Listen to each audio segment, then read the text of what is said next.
Hello, everyone. I want to welcome you back to another episode of Mastering Money for Moms.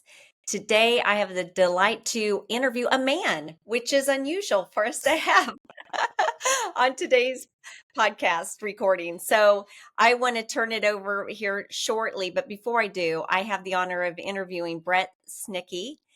Here, he is with Sense Financial, and it's a small boutique financial firm that helps people leverage their IRA funds and 401k funds and to put them to use into real estate. And so I thought he'd be the perfect guest to have on today so he can answer all of our questions. So without further ado, Brett, welcome.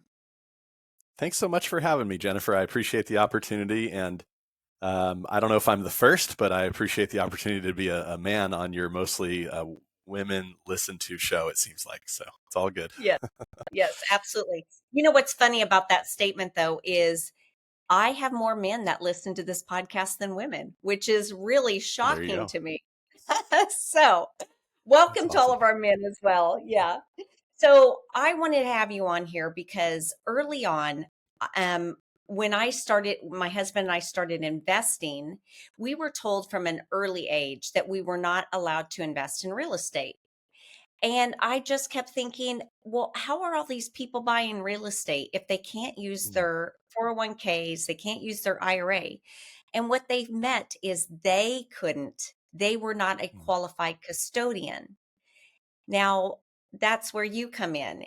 You are a qualified custodian that can help people invest in real estate assets and mobile home parks and different, asset classes beyond the New York Stock Exchange. And so with that, I'm curious, how did you find yourself in the role that you're in? Do you have a love for finances or tell me a little bit about yourself? Sure. Yeah. I'll give you the Reader's Digest version. So, first off, my grandfather was a real estate investor, buy and hold rental properties. And then because of that, my dad became one. So he bought a bunch of rentals, still has a bunch of rentals. And then that was kind of passed on to me. So in the early to mid 2000s, I had this great W-2 job that could qualify me for any mortgage at any time with little to no down, because that's when people who could fog a mirror could get a mortgage, right, for anything.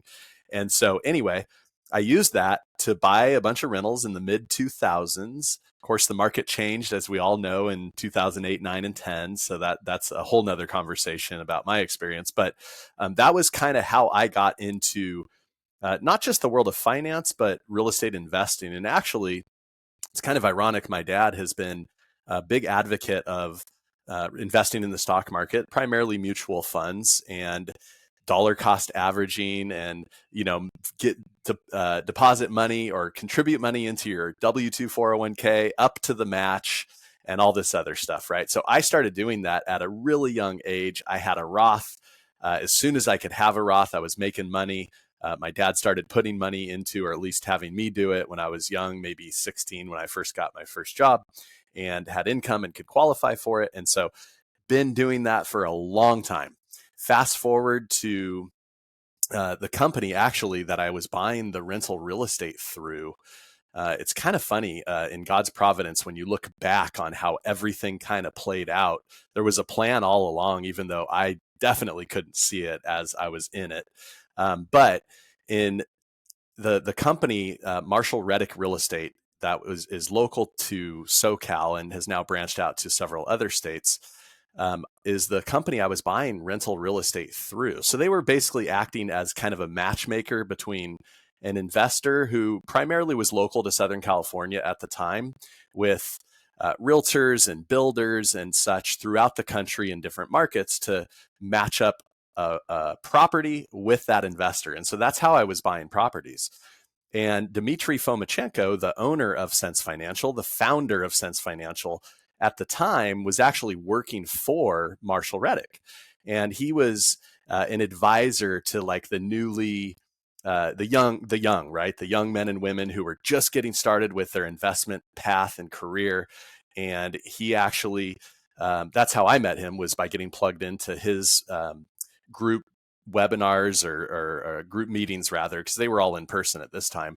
And lo and behold, I didn't know, fast forward, gosh, 15, no, 19 years later almost, I would be working for his company.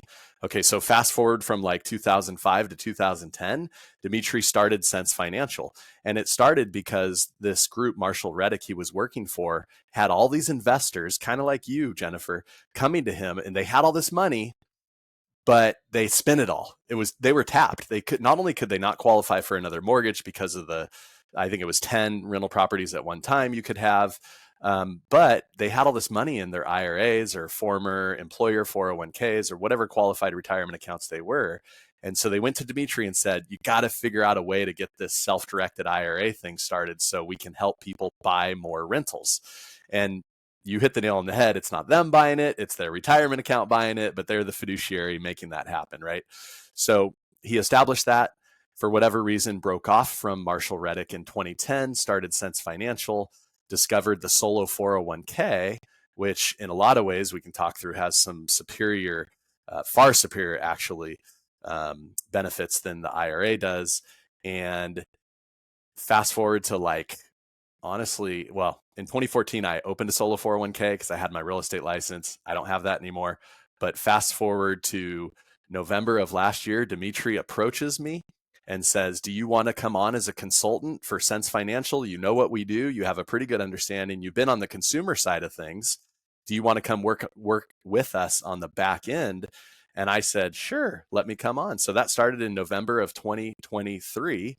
And here we are, June 19th. And, that's kind of the history. So hopefully that wasn't too long-winded for you. No, actually, I love that, they always say success leaves clues. So Sure. obviously your grandfather was really successful and your dad saw that and wanted to take his nuggets and his wisdom and apply it to his own life. And because of Yep. that, you've seen the fruits of that labor and that you've applied it now in your own life. But I have no idea about the 401k. So the fact that you're telling us that it's even a more superior way than, investing than an IRA, I am all ears. So please share. I would love to know what you know.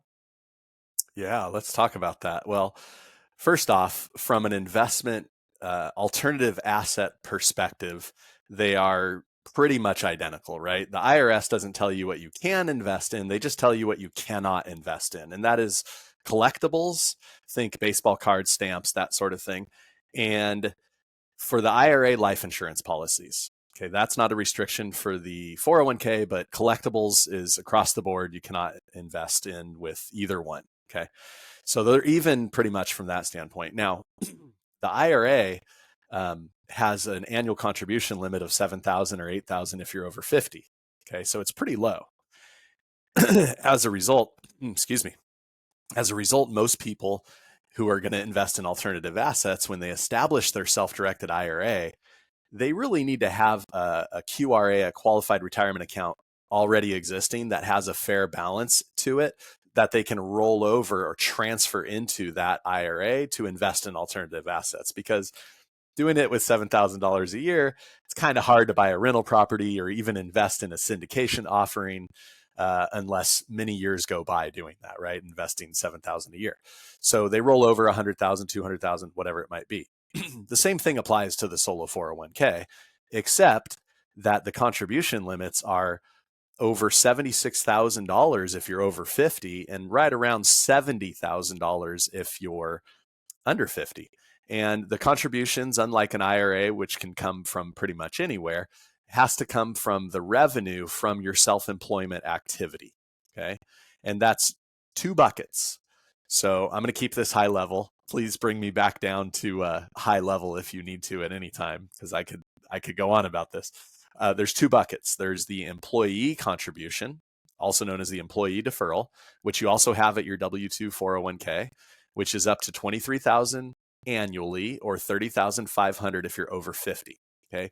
Now you can contribute that through payroll if you're incorporated, or if you're sole proprietor, you can just make the contributions whenever you'd like. But that can be 100% of what you make in your self-employment activity. It can be Roth or it can be traditional pre-tax. And what I mean by 100% is if I have a W-2 job that's paying my bills and I have my real estate license and maybe I sell a house or two a year and I generate $23,000 of commissions and I don't need that money to live on, I can put 100% of that into my pre-tax solo 401k and not pay any taxes on that income for that year. And then I can self-direct it into alternative assets. If it's Roth, obviously I'm paying taxes on it now versus withdrawal upon retirement, right? Or distributions rather. Now, the way you get from 23 or 30 up to 70 or 76 is by the employer deferral, which is roughly 20% of either what you pay yourself or the profit of the gross profit of the company. And so if you make 100,000, you could put in another 20 on top of the 23, which would give you 43 for the year. And that's kind of how that math works. Does that make sense? Yes, it does. Um, and at the end of the call, we'll have a way for people to connect with you. So if our Sure. audience members didn't catch that, they'll be able to have a more in-depth conversation about their own unique situation. Okay, so I do have some investors that are investing with me in my syndications that are using 401ks. But, I have my own personal challenge. I have some people that are renting from me, and it's owned by both me and my husband. Okay. And so when they go to make rental payments, they have to pay, our renter has to make two separate payments into our custodian account, which is a real big pain for them, right? So Mm-hmm. you and I connected because you said, "Hey, we've got this checkbook IRA thing." And I'm like, I've heard about that and I know other people are doing it. I just haven't understood why doesn't every financial company that is a custodian of IRA products offer that? And maybe you do or don't know. Do you have any kind of understanding of why others don't offer that? Sure. Yeah. I mean, really, Checkbook is, and I don't know exactly what year it came about as far as checkbook control goes, but my guess is this would be something interesting to explore. My guess is that they all started out as custodial accounts. That's my guess. Now, the IRA has been around. The self-directed IRA has been around since 1974. The solo 401k has been around since 2002. Now, was Checkbook around in 2002? I honestly don't know the answer to that. But what I do know is that with an IRA, you cannot avoid having a custodian. You still have to have one. We create an LLC that you're the manager of that is 100% owned by the IRA. And because you're the manager of that LLC that's owned by the IRA, you can make management decisions for it. That's what gives you checkbook control, right? So anything you would own, any assets, any checking accounts, anything would be owned in the name of the LLC. Okay. And that's obviously for the benefit of your retirement account. And then with the solo 401k, it works very similarly. It's a trust instead of an LLC, and you're the trustee, but there is no custodian. You can literally eliminate the custodian with the solo 401k.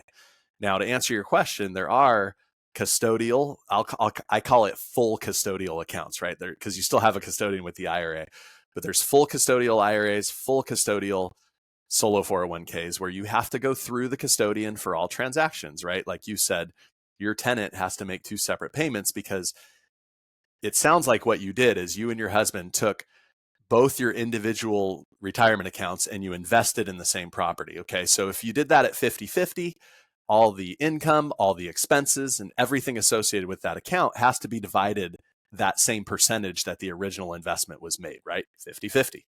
$1,000 to you, $1,000 to your husband's IRA, to your IRA to his IRA.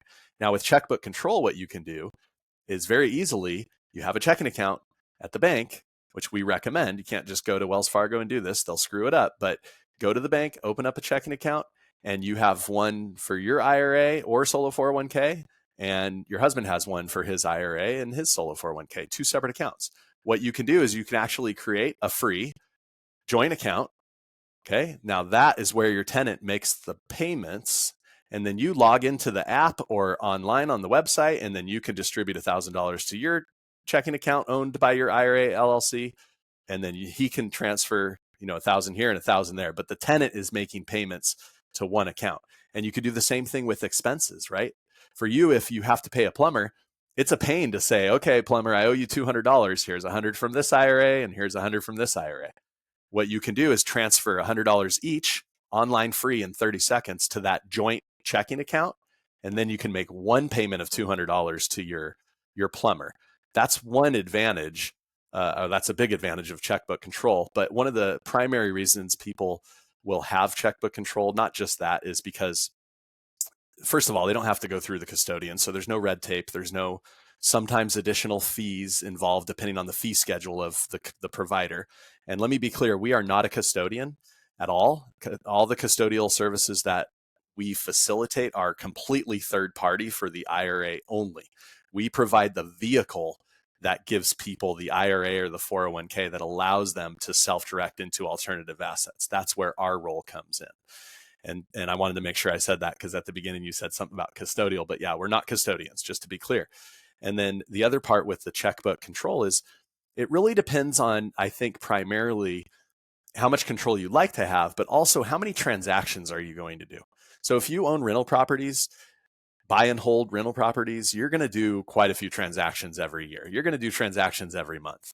It's a pain to go through the custodian every time you do one of those, whether it's money coming in or money coming out. If you're going to do a syndication and maybe do one transaction a year, which really it never is that because you have money coming in typically each month or each quarter or something, but let's just say it's one transaction a year, it might be okay to have a custodial account. The upside is it's cheaper to establish. The downside is it usually costs you more over the long haul. The downside of the checkbook is that it costs more to establish upfront because you have the cost of the LLC and other things, and then it costs you less over time. So those are kind of the balancing differences there. Hmm. Okay. Lots of great information. So just to clarify, you're not a custodian.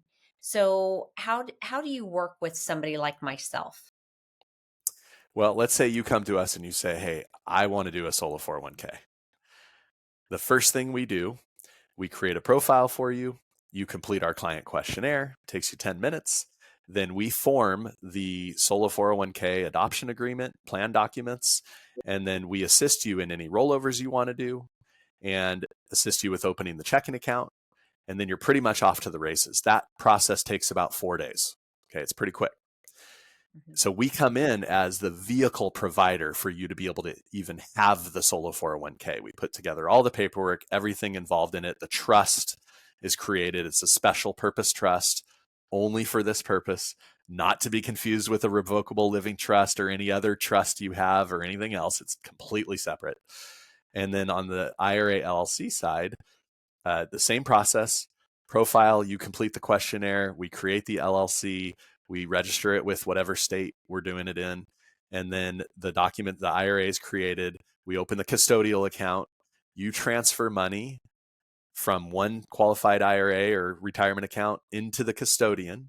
And then that custodian, when everything's established and the checking account is open, will transfer that money from their trust account into your checking account. And that whole process takes between 2 and 4 weeks, depending on how Johnny on the spot the client is with what we need. And so that's essentially how it all works and where we come in. And then from an ongoing standpoint, we offer unlimited client support. People, we keep the plan documents up to date on the Solo 401k. We're there for support with all of it. And then if people come to us, well, we encourage our clients to come to us before they make an investment if they're questioning whether it's a sound idea or not going to be a prohibited transaction primarily. So. Oh, that's good. Yeah. I know there's lots of rules and regulations around all that. But if somebody is already established with a custodian, then you can help them with everything else, is what I'm hearing. Yeah, they would be essentially move over to us. We would recreate the plan documents with us as the document called the document sponsor, the plan document provider. And then they would have a brand new checking account. The custodian would then be eliminated, and we would most likely move them to the custodian that we work with. And that's probably not a deal breaker, but it's important just because we have access to them. We have a relationship with them. We have access to their back end management. So things just go a little smoother when people work with our recommended vendors in that manner. Does that make sense? Oh, absolutely. Yes. I'm glad you stated that you would use your own custodian. Because for somebody like me that I've been using the custodian since 2015, it's important to know that, okay, what does that process look like? So that's good information. Um, I can tell you, I do have a custodian, and my husband and I own multiple properties together. And it is a pain when I have to log in and pay expenses, pay tax, tax payments and insurance payments, and split it between them. And there's a lot of time that goes into that. So I appreciate everything you're doing for your clients. It's a great resource. My pleasure. So how is there anything else that you're really excited about that people like myself don't know about that maybe you're leveraging? Um, you mentioned life insurance briefly, but you cannot invest in life insurance with your IRA. Is that correct? Life insurance policies. Yeah. And I'm not sure of all the ins and outs behind that because I think there is a way to invest in life insurance in some way, shape, or form. But we just tell people because the IRS states you can't invest in life insurance policies. So there's always a creative way to like make something work if you want to. But generally speaking, our clients are coming to us because they want to invest in real estate in some way, shape, or form. 99.9% of the time, right? You have some cryptocurrency, you have some precious metals. I mean, right, there's no limits really, except for those two things we mentioned, collectibles and life insurance policies. But primarily, we just don't get a lot of people coming to us that say, oh man, I really wanted to invest in life insurance. How do I make that work? Right? It just doesn't happen. So Yeah. Yeah.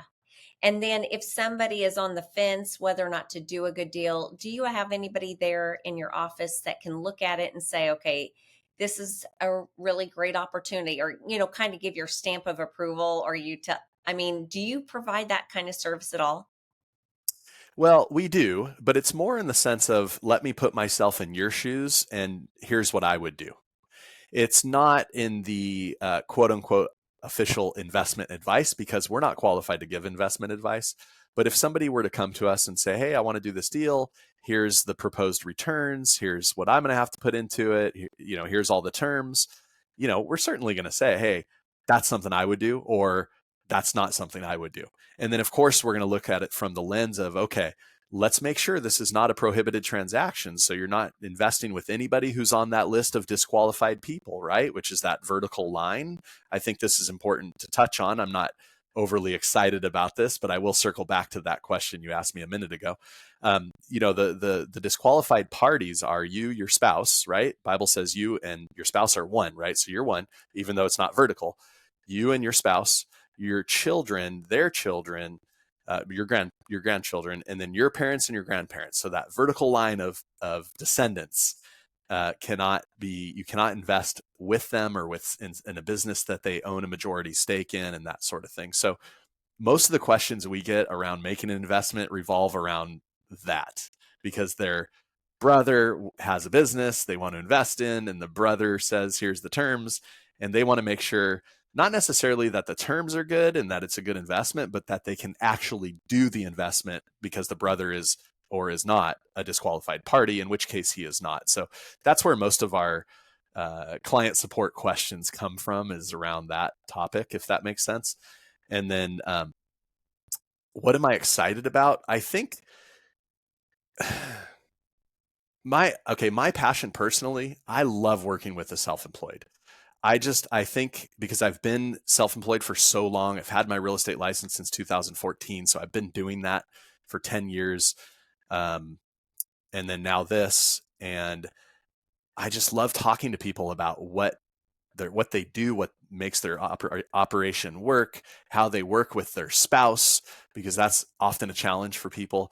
And beyond that, like, are you qualified for a solo 401k? Because if you are, like, you got to take a look at it. It's so cheap and inexpensive to establish, and actually it's free because the government, the IRS, offers a tax credit of up to $1,500, $500 each year spread out over 3 years that more than covers the establishment fee and the annual fee for several years in a row if you enroll in automatic investments. And so not everybody's going to want to enroll in automatic investments, but if you're on payroll and you want to do that and it makes sense, you can qualify for that tax credit. So there's so many reasons to look at it. So I think just between the IRA and the solo 401k, I'm a little more passionate about the solo 401k because it is superior. There's no UBIT on leveraged real estate like there is in an IRA.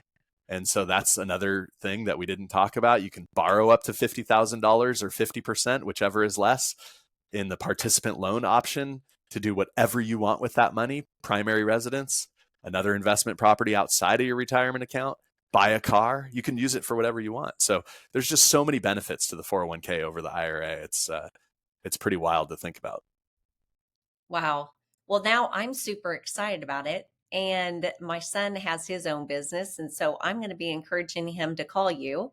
Um, Appreciate that. and I know our audience is going to want to reach out to you as well. So what is the best way that somebody can reach you, Brett? Yeah, good question. Well, our website, Sense Financial, SENSE, common sense, sensefinancial.com is probably the best way to learn more about what we're doing. We have videos. There's two categories on the top right corner. There's the IRA, self-directed IRA, and solo 401k. And those are drop-down menus. So you can learn pretty much all you want to know about how we do what we do and those two products by going to those drop-down menus. And then in each one of those pages, there's going to be a book a consultation link, and that'll take the person to my calendar, and they can grab a spot that works for both of us, and we can jump on a quick call. There's no hard selling, by the way. These are educational kind of discovery calls. Does it make sense for us to do business? Does it not? If it doesn't, we just want them to leave with some valuable information they can use for investing more wisely. So Oh, I love that. Thank you for that. I appreciate that. Education is the best way to protect yourself from making costly mistakes. And we've all done it sometime in our life, but hopefully they become fewer and fewer. And we seek knowledge first before we step out into an area that we don't know much about or it's our first time. So thank you yep. for that offer. So what's next for you? Are you doing an investing currently? Because people are always saying, Jennifer, is now a good time to be investing? And I'm like, Yeah. it's always a good time to be investing. You just have to know how to invest right. So, I agree. what's your thought? Are you buying anything right now? Well, currently I am not because we are saving up as much money as we can to buy another primary residence. So that is like where our sole focus is going. And I am kind of in a little bit of a transition because I told you I had my real estate license for 10 years and the market was amazing for a long time. In fact, I got my license in 2014, so I never really saw a quote unquote down market. And I'm still not seeing a down market in the real estate industry, but there's fewer houses for sale and there's a lot of mouths to feed, and so it's a little bit more of a grind to find that next deal when you're representing a buyer or a seller, especially on the retail side of things, right? And then being in Southern California, working with investors is hard because the numbers don't always make sense. So our primary avatar in real estate was always that end user buyer, right? Or seller, okay? People selling or buying the place they call home. So that started to transition. I got this offer from Dimitri and started, like I said, in November. And I've learned a lot. I've done hundreds of consultations already and brought a ton of new business into the company. It's been a huge blessing, but I'm still very much personally in this kind of rebuilding phase after the ebbs and flows of real estate and then now getting into this. And so I am not personally, but Dimitri very much does what we sell, and he primarily invests in private lending. So he uses his retirement account to do private lending, really to fix and flippers and such.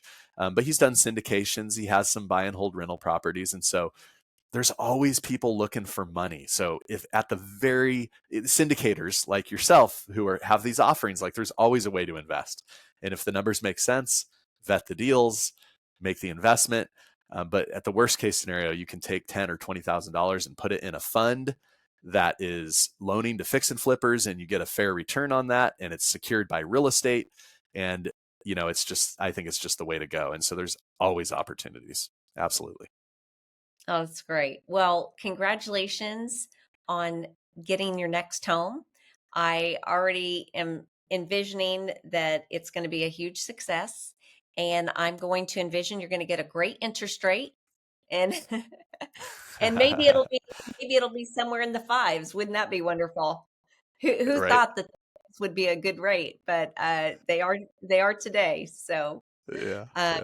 anyway, I thank you so much for being here today. I want to thank all of our audience members for being here. If you found value in today's podcast, I would ask that you'd go over, leave us a 5-star review, like and subscribe, and share this with others so we can grow our audience, so we can inspire and empower others to get into real estate and to change their legacies. Thank you, everybody, and have a blessed day. Thank you, Jennifer.